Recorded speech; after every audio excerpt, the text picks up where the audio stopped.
and welcome back to NormskiTV. Another Saturday. Really not much to really be talking about in terms of the transfers, being quite quiet. But first of all, just like to congratulate Robbie, AFTV and United Stand. You know, they're doing a 24-hour marathon where I think they started at 12 o'clock midday today and going right the way through to 12 o'clock midday tomorrow, where they're raising funds for the NHS. So that's really a fantastic job that they're doing. You know that the nurses and doctors there, are out there, working on the front line, as it were. This is something not to be taken lightly, and we have to just give them, praise for what they're doing. And it's great to see fan channels coming together and raising funds so that we can help the NHS over. So just say great stuff that Robbie and United Stand are doing, and long may it continue. And I think they're trying to reach 10,000, and I know Robbie wants that to happen because he's hoping that DT will shave his beard off. So we'll probably see what happens there. I won't be able to watch the whole thing throughout the evening because I'm going to need my sleep, as it were. I'm going to need my sleep. But yeah, it's been quiet in terms of the transfer market. But just catching up with some news. Pablo Mari, the guy is on loan from Flamenco, Brazilian club. He's came on loan from there in January. I think the deal was something like 4 million. With I think us looking at paying another 9 million if we want to take him on a permanent deal. Now, the thing is, he was talking with Sky Sports and he was sort of saying how, he's liking it in England, his wife likes it and everything. And he's really happy. And 13 mil, if you look at it, that's pittance. And I think with Arsenal's funds and the sort of money that they've got, that's kind of probably going to be kind of up their street. We've got the likes of William Saliba coming back, and we are washed with a lot of defenders, but some of them are injured, and then there are some that are surplus requirements. So don't know what's going to happen with Mustafi, and we don't know what's going to happen with Socrates. You've got Chambers out injured and Holding and stuff like that. So those are some things that Arteta are going to be looking at in the summer. But Pablo Mari has come out and said he really likes in England. His wife is enjoying the life in England. And not seen much of him. When he came on, we was expected to start a few games, but didn't really. Saw him playing in the FA Cup in the Portsmouth game. Looked okay in that game. Portsmouth are League 1, League 2 side, so you expect him to do well against them. And then I think he made his debut in the West Ham game when we played them at home, and must admit Antonio gave him a run for his money. A couple of times he turned him. Pablo's not the quickest player, but it's going to take time for him to get up to speed with the Premier League. And he's 6'4", 6'5", so he's a bit of a unit. Kicks with his left foot, very comfortable on the ball. So that is something that I think Arteta may look at getting him. And if they haven't done the deal already, I think that he's likely to be one of the players that Arteta and Arsenal get in come the summer. And you're talking about 13 mil. I said he was on loan for 4 mil with the option to buy him an extra 9 mil. So you're looking at a total of 13 mil spent, which is again up Arsenal street. We'll just have to see. The jury is still out on him.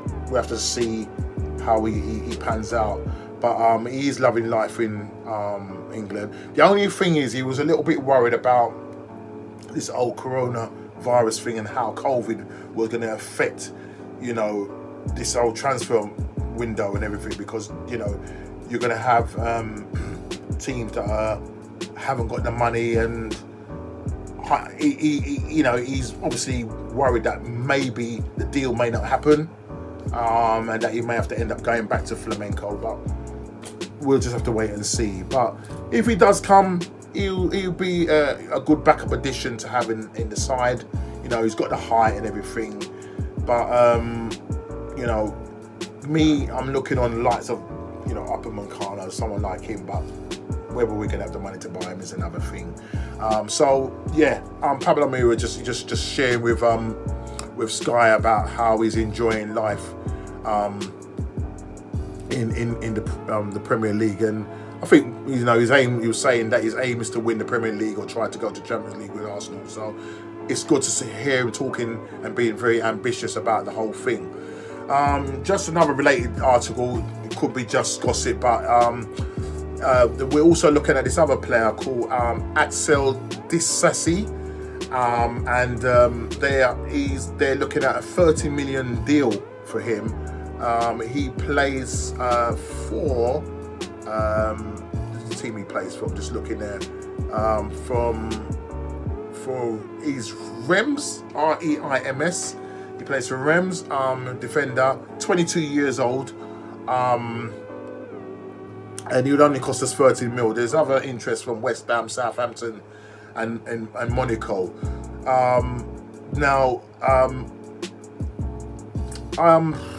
Again, that's a sort of player that's in Arsenal's bracket. He's young, so at least we've got enough time for Arteta to work with him and to work on in terms of what he wants from him as a defender. Big lad. Don't know much about him, but Arsenal are reportedly interested in him, and they're saying that Disasi has just 1 year remaining on his contract in Reims. So I don't think he will end up what they're saying. He might not sign a new deal with them. So Arsenal are in looking at him. There's a possibility for us to go for him, because it seems as if that's the sort of money that we're going to be able to spend, you know, with the kind of players that we're looking at. You know, we're not going to go to the upper echelons, which I pray we do, but it doesn't look like it's happening. So that's another defender that we're eyeing at the moment. Some other news coming out, again, I don't know whether this is true, and that's Layvin Kurzawa. We was close to, if not signing a deal with this guy.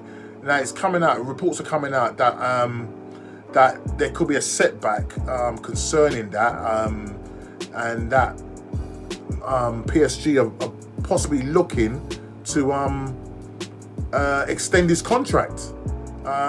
You know, he was due to come to us in January. We was linked really heavily with him, and the likelihood is that we was gonna get him in January. And I think the deal, I can't remember what the deal was. It could be around about 4 or 5 million mark. Correct me if I'm wrong. But that didn't seem to happen. And I know Barcelona were looking at him, and I think, personally speaking, you know, he would probably would want to go to Barcelona, because one, very attractive club, two, they're in Champions League. But we was linked with him heavily in January, and then, you know, a couple of days ago I did say that that the deal was almost done, and that he's looking to sign with us on a 3 for 5 year deal. But it seems as if news is coming out that there's a possibility that he could end up staying at PSG.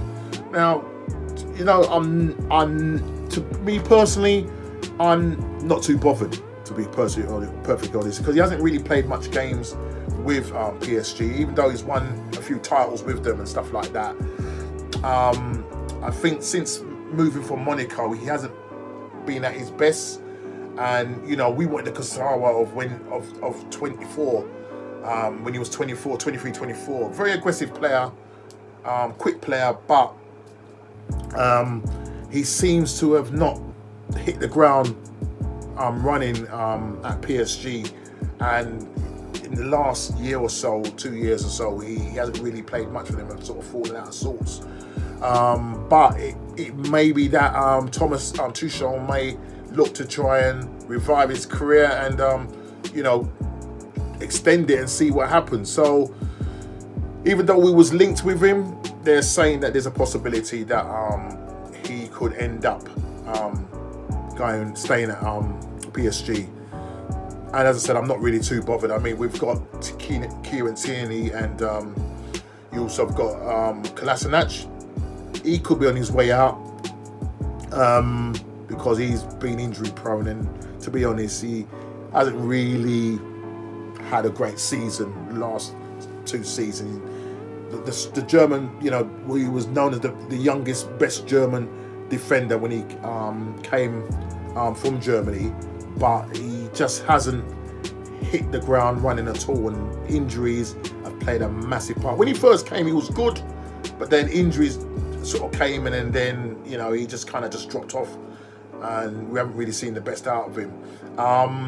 We've got the likes of Bukayo Saka, who's actually deputising in that left back role, and he's doing a fantastic job there.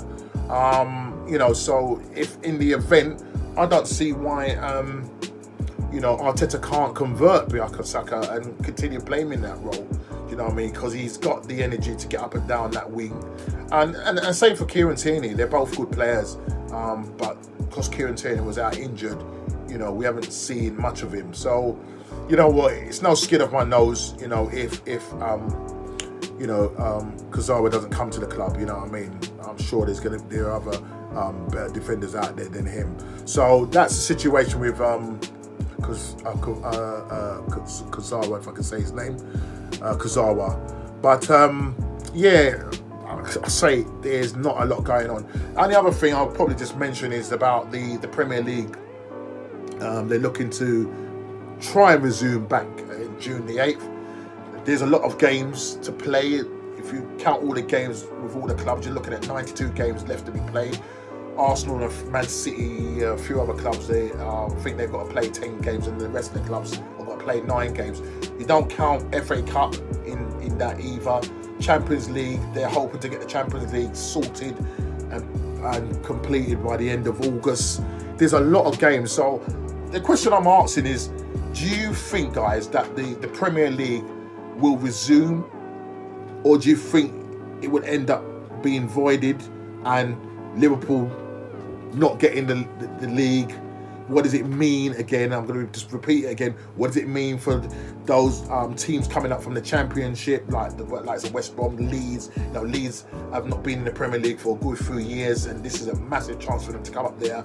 But the way things are going at the moment, if you think about in terms of what has to happen, the players haven't trained together. They've been in total isolation. Okay, they've been probably using technology to, just do their basic, exercises and just keep themselves occupied and stuff like that. But what happens when they have to get back up to speed? That's going to take 2 to 3 weeks to get up to speed, and then you're going to have like a pre-season of some sort. Do you know what I mean? Before these players get back up, and the chances are you're probably going to see a lot more injuries happening because these players haven't played for so long. And to try and complete the league, if it's going to start in June, it's like they've rested for, we're talking at March now. We're now in April, so you're looking at nearly come May. You're nearly looking at 3 months worth of football not being played. So they have not been doing nothing for that period of time. So it is going to be interesting how all of this is going to pan out. We know Liverpool, deserve to win the league 100%. You know what I mean? My missus is a Liverpool supporter, so I'll keep teasing and saying, the league is going to end up being, voiding. You're not going to see that trophy that you wanted for 30 years. I'd love that, but don't tell her. But yeah, it's just one of those things. But Liverpool deserve to win it. But then you're going to look at all the other teams that are fighting for Champions League.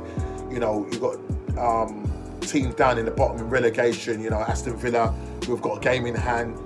Now, if it gets voided, what happens? Do they go down, or do they had a game in hand? You don't know the connotations. You just don't know. And it's just going to be interesting to see how this all pans out. But for now, they're saying that they're looking for the league to resume June the 8th. And the chances are, if it does, all these games are going to be played behind closed doors. Yeah? You're not going to have... it's not going to be like a flick of the switch and everybody just says, right, let's all go back to the stadiums and that, because it just means we start back from scratch again. You know, this pandemic and this COVID-19, it's something that just no respect of persons, and you can end up giving it to somebody else, and then we start the whole thing again. So the whole thing of you know, fans going back, that ain't gonna happen. That definitely ain't gonna happen. And it looks like the games are gonna be played behind closed doors. It's not gonna be the same, you know, a few hundred people in there. But then in saying that, I've heard players coming out like Willian from Chelsea saying that they're quite concerned about going back and playing behind closed doors and maybe contracting the COVID-19. So players are gonna have their own concerns. They're gonna have to test everybody as well. I don't know. It's just so much up in the air. If it was me, personally speaking, I would just scrap and just start again next season. I know it's not nice for Liverpool. I get that. And maybe if anybody watches this from Liverpool, you know, you're not going to be happy with me saying this. But at the end of the day, I just don't know how this is all going to pan out. And it's just not going to be the same. Even if Liverpool do win the league, which they're obviously going to do, they only need 2 games to do it. It's not going to be the same, them getting the trophy in an empty stadium, you know, not even being able to go on and do an open top bus. You know, it's just not going to be the same. Not going to be the same. But, you know, it is what it is. But as I said, today has been a very quiet day in terms of transfers. And we'll just have to see what tomorrow brings. Again, I'd like to say, great thing that Robbie and AFTV are doing with the likes of United Stand in this 24-hour marathon for the NHS. So that's just a fantastic thing, and we just again just give it up to the NHS people for doing the job that they do. Listen, please, again, thank you for watching the video. Please, feel free to put comments down below. Subscribe, share, press the like button. Do you know what I mean? And just keep watching. That's all I can say. Keep watching. Try and bring you as much content as best as possible. Give me some ideas of stuff that you want me to talk about. Maybe put some stuff in the comments box, and just look at other ideas in terms of not just Arsenal. It might be other stuff that you might want to talk about, but primarily, I'm all about the Arsenal, and it's all about talking about where we go from here. So listen, guys, take care. Please like, subscribe, and share, and I'll see you in the next time.